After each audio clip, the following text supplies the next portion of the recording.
What the hell?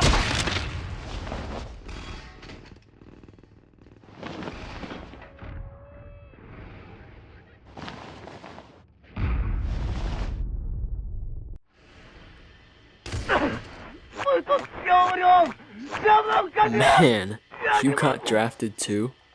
That's rough. Say, since now we've got this downtime, what do you say about just telling me about your younger days, before all of this? Not much a talker, huh? But that won't stop me from saying my piece. You know, I used to play World War II games on Roblox, and back then I would believe that those real wars, those games would be somewhat based off. It couldn't possibly happen again. Yet, here we are.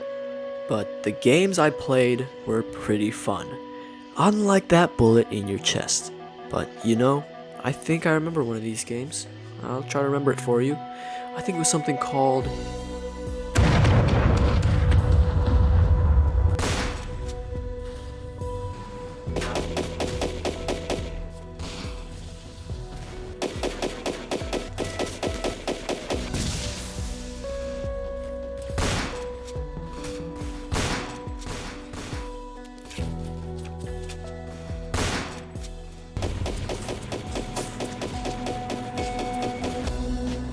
Trenches is a World War II-esque Roblox shooter, where the war is developed through the players themselves.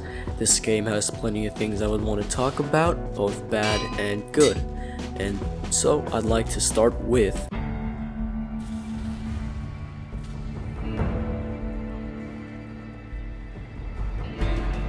Even though this game had a general look of all-out war and trench brutality of World War I, the weaponry and the sides that clash are certainly not of our reality. Apparently, the races of this reality had harnessed magic, and instead of creating like a school for maybe witchcraft and wizardry or something that kind of sounds stupid, they instead decided to utilize it in all-out warfare. The people who are destroying each other are, from what I can see, 5 different factions. From my perspective, it appears the blue team of humans in green uniform and the blue people from Avatar were at war against the red team of humans in gray and desert uniforms, and also the entire furry community. This entire segment was just looking into the Wikipedia, and it's basic level. You can look into it, because I won't.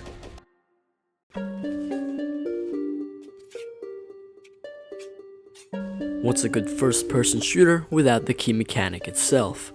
I'ma be real with you. If you took everything about this game and only kept the gunplay and melee, the game is...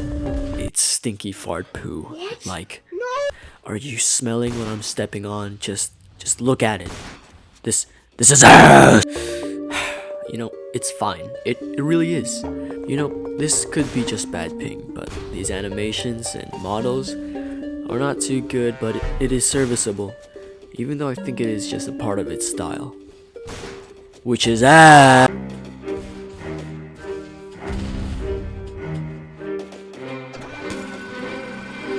What's a war without guns? And especially, what's a war if not with bigger guns? Using artillery was one of the most fun I've had playing this game, for about like 2 minutes, until I realized this POV kinda sucks and can't tell what I'm actually hitting. That was until I found the second POV, and this really helped out annihilating the opposing team and made the game from into eat brimstone, motherfucker! Up, right, down, down, down! Eat hell! I have traumatized and killed an incomprehensible amount of 8-year-olds. I'm not really sure that this counts as artillery, but I'll put it in here either way. The gunner turret is exactly what it sounds, a turret where you, the player, are the gunner. And it makes you feel like... But these are usually greatly overshadowed by these. Oh my god!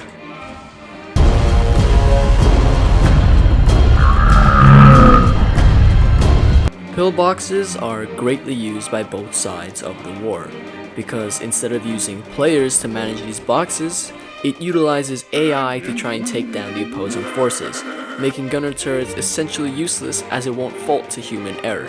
But where's the fun in that?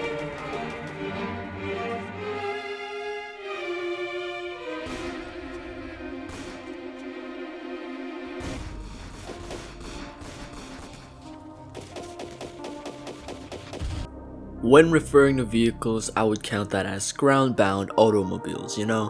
Wheels, but with things like... Oh! What the... Oh my god! I would rather not get into that, because it's not even physically manned. You can't even drive it. It's more or less just a dog you summon to sick on some wild animals. And instead of a dog, it's a war balloon with magic guns attached to the side. And the rabid animals is the unfortunate people that happen to be at the end of those magic balloons. I've never unlocked these vehicles, but the first one I will take note of is his soldier carrier thing. This is basically just a moving defense wall that also serves as a glitching moving taxi. This one is kind of balls, but it does help you move up closer to the enemy.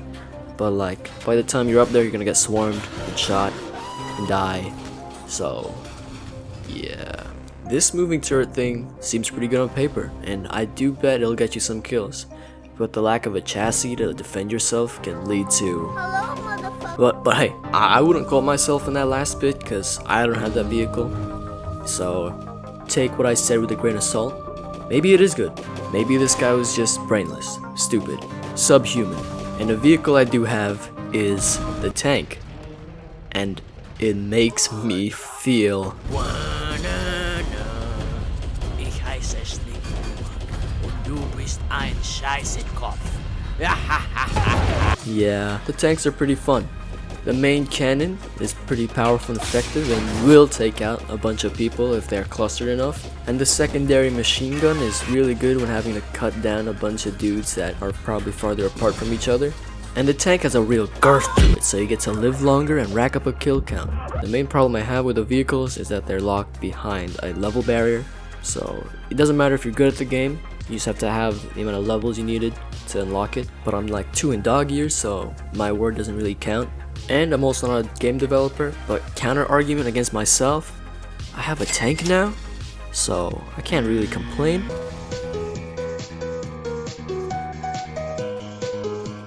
And that's about it. You got any questions?